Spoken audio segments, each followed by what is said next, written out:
Assalamualaikum warahmatullahi wabarakatuh. Saya Sonia Ramadhani Akmal dengan NIM H54012210056. Di sini saya akan menjelaskan materi terkait instrumental variables. Outline yang akan saya jelaskan yaitu pertama apa yang dimaksud dengan instrumental variables, mengapa dibutuhkan, kapan untuk menggunakannya, di mana dapat digunakannya, dan siapa penemunya. Lalu bagaimana menggunakannya? Pertama, what? Apa yang dimaksud dengan instrumental variable? Nah, instrumental variables ini adalah metode yang digunakan ketika kita menduga bahwa salah satu variabel independen dalam model regresi berkorelasi dengan error term. Nah, hal ini merupakan pelanggaran terhadap asumsi klasik OLS yang menyatakan bahwa variabel bebas harus bebas dari pengaruh error. Nah, instrumental variables ini membantu kita mengatasi masalah ini dengan menggunakan variabel lain, yaitu instrumen yang tidak berkorelasi dengan error, tetapi berkorelasi dengan variabel X yang bermasalah. Dengan cara ini, kita bisa nih mendapatkan estimasi yang lebih valid dan mendekati hubungan kausal yang sebenarnya. Why? Mengapa instrumental variables dibutuhkan? Pertama, dalam regresi OLS terdapat asumsi eksogenitas, yaitu variabel bebas tidak boleh berkorelasi dengan error term. Nah, jika asumsi ini dilanggar, maka hasil estimasi akan bias nantinya. Nah, endogenitas sering muncul dalam bentuk simultanitas, omitted variabel bias atau variabel penting yang tidak dimasukkan ke dalam model, atau measurement error. Ketika hal ini terjadi, OLS tidak lagi dipercaya karena estimasinya menjadi bias dan tidak konsisten.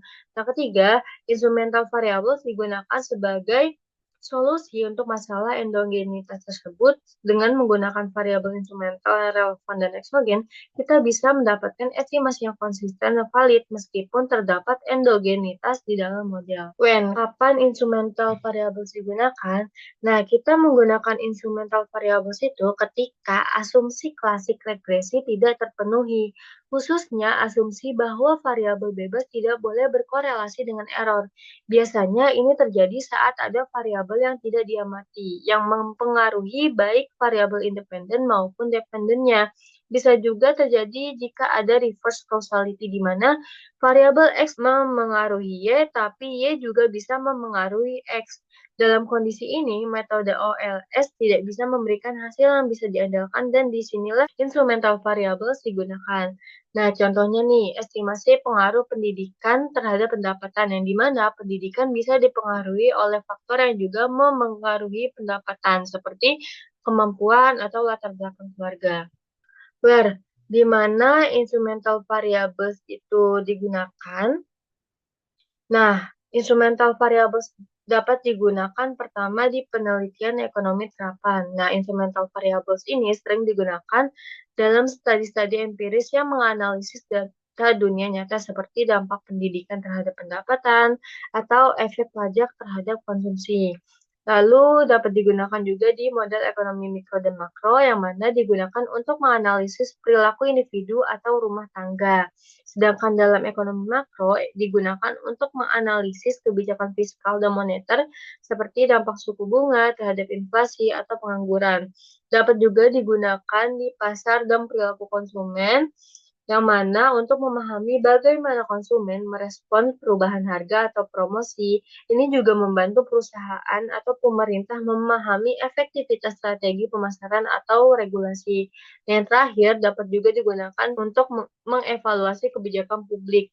Saat kita ingin mengukur dampak suatu kebijakan, misalnya program bantuan sosial atau subsidi pendidikan, kita membutuhkan metode yang bisa mengekstrak efek kausal ini. Nah, instrumental variables memungkinkan kita melakukan evaluasi kebijakan secara lebih objektif meski tidak ada eksperimen acak. Siapa penemu dari instrumental variables ini? Nah, konsep instrumental variables pertama kali diperkenalkan oleh Philip G. Wright pada tahun 1928. Nah, dalam penelitiannya tentang ekonomi pertanian. Nah, ia mengembangkan ide ini saat mencoba memahami hubungan antara penawaran dan permintaan yang saling memengaruhi satu sama lain. Namun, konsep ini belum diformalkan secara matematis. Kemudian, pada tahun 1940-an, ekonom seperti Ray Havelmo dan Lawrence Klein menyempurnakan pendekatan ini dalam rangka model ekonometri modern. Nah, sejak saat itu, instrumental variable menjadi salah satu alat paling penting dalam analisis ekonomi kuantitatif, terutama dalam studi kausalitas. Bagaimana cara menggunakan instrumental variables ini? Cara pertama yaitu kita harus mendeteksi, mengcek masalah multikolinearitas atau endogenitas dalam model awal. Nah, ini bisa dilakukan dengan uji VIF atau korelasi antar variabel. Jika ditemukan VIF lebih besar dari 10, berarti ada gejala kuat multikolinearitas atau kemungkinan endogenitas. Kedua, yaitu kita mengidentifikasi variabel instrumental. Ini adalah variabel yang berkorelasi dengan X yang bermasalah tetapi tidak berkorelasi dengan error term. Lalu kita mengestimasi model menggunakan metode TSLS, yaitu two-stage least squares. Nah, tahap pertama adalah memprediksi nilai variabel X dengan instrumen. Lalu tahap kedua, memasukkan prediksi itu ke dalam model utama. Yang keempat, yaitu kita melakukan uji endogenitas dengan Hausman test, yaitu untuk memastikan apakah X memang endogen. Jika hasilnya signifikan, maka instrumental variables diperlukan. Nah, yang terakhir yaitu kita melakukan uji kekuatan instrumen, yaitu dengan weak instrument test. Karena kalau instrumen terlalu lemah, hasil estimasi bisa bias dan tidak efisien. Sekian penjelasan terkait materi instrumental variables, kurang lebihnya mohon maaf. Selanjutnya, saya akan melakukan demo uji instrumental variables di aplikasi RStudio. Nah, ini udah kita buka RStudio-nya, boleh kita install beberapa package yang diperlukan kita untuk melakukan demo uji instrumental variables. Itu pertama AR dulu kita install. Nah, AR udah berhasil kita install. Selanjutnya, package system fit kita install juga.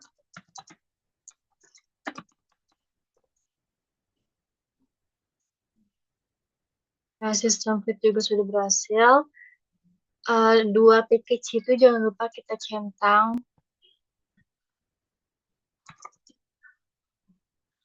Sama satu lagi itu stat juga kita centang. Nah, ini kalau misalkan belum tercentang, boleh dicentang.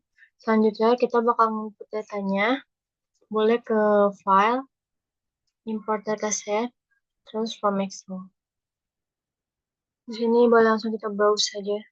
Boleh kita open. Nah, datanya udah ke input ya. Hampir semua variabel ini masih ke detect-nya itu karakter. Nah, maka dari itu jangan lupa kita ubah jadi numerik. Ini udah. Nah, untuk name-nya jangan lupa diganti juga. Biar gampang aja data kita masukin ya. Lalu langsung kita klik import. Nah, ini datanya udah ke import ya. Nah, di sini kan datanya udah masuk ya.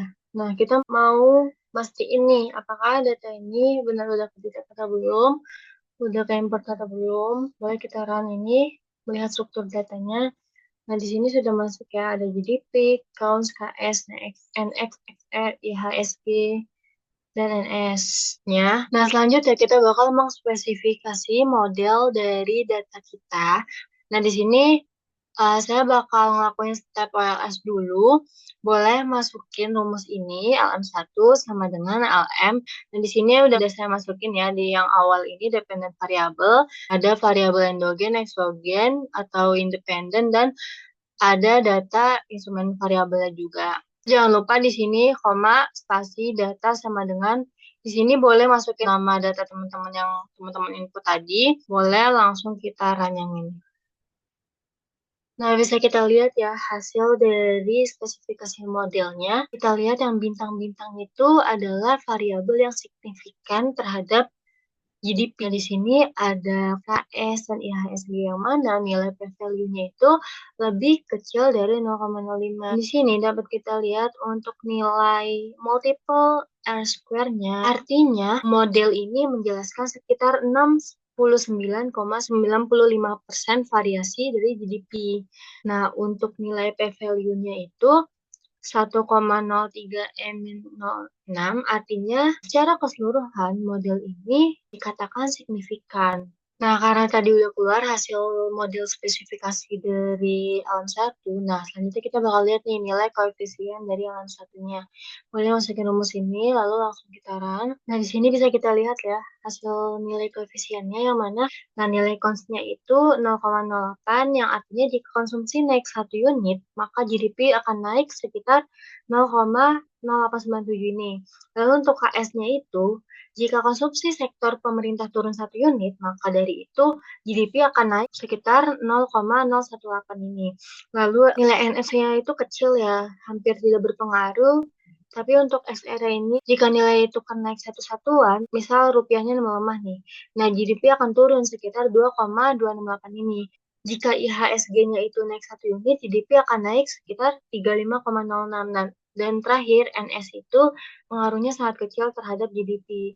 Nah, masing-masing dari variabel ini punya nilai, tapi berdasarkan p-value yang kita lihat tadi, bahwasannya hanya variabel cons dan variabel XR yang berpengaruh signifikan, berpengaruh secara nyata terhadap variabel GDP, karena punya nilai koefisien dan nilai p-value-nya juga lebih kecil dari 0,05. Nah, selanjutnya kita bakal spesifikasi model step 2 yaitu dengan TSLS. Nah, boleh masukin rumus ini untuk LM2 karena tadi LM1, kedua LM2, terus masukin effect karena kita ada TSLS ya. Effect ini adalah tools dari air ini. Lalu masukin variabel yang sama juga untuk di awal, tapi untuk yang kedua ini kita masukin hanya KS sampai NS karena ini adalah instrumental variabelnya. Maka dari itu boleh masukin ini terus koma spasi sama seperti sebelumnya ya. Data sama dengan di sini nama data kalian. Ini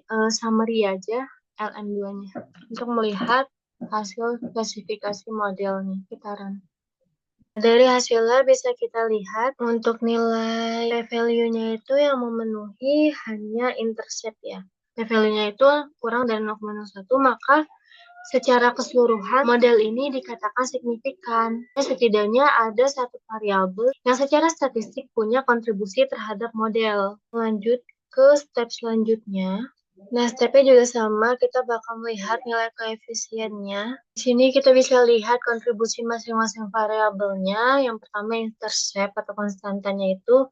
Nah, jika semua variabelnya bernilai 0, variabel independennya bernilai 0, maka nilai prediksi GDP adalah sekitar 92,67.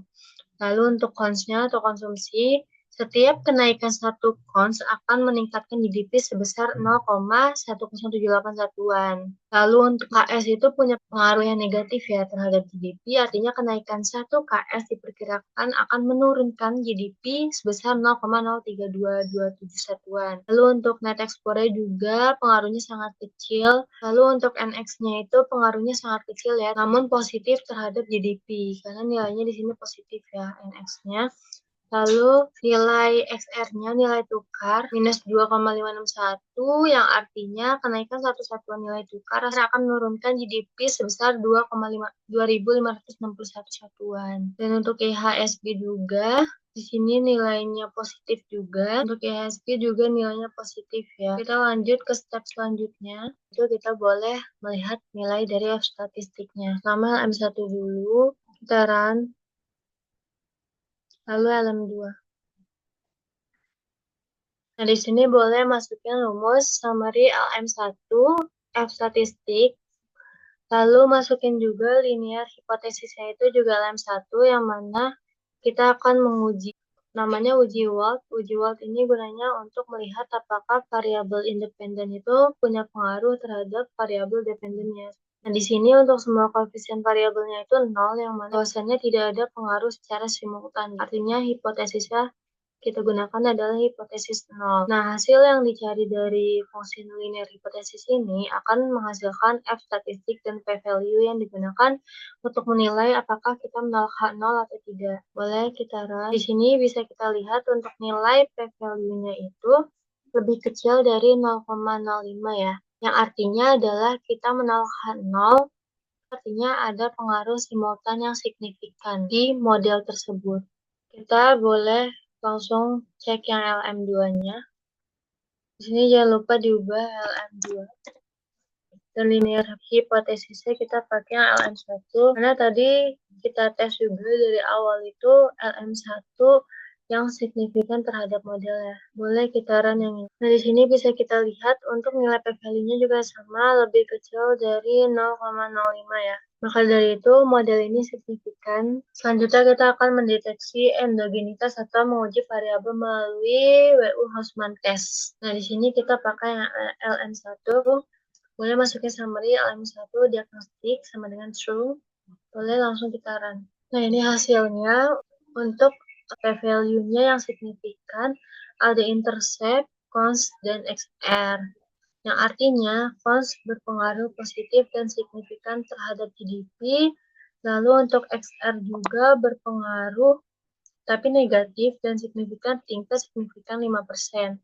Lalu untuk nilai multiple R-square-nya 0,6995 yang artinya sekitar 69,95% variasi dalam GDP bisa dijelaskan dalam model. Untuk nilai adjusted R-square-nya setelah menyesuaikan dua variabel, model masih menjelaskan sekitar 63,9,5% variasi. Lalu untuk F statistiknya di sini nilainya itu 11,64 dengan p-value 1,03-06, artinya model secara keseluruhan signifikan secara statistik. Nah, kesimpulan atau hasil akhirnya itu pertama, model regresi secara keseluruhan signifikan.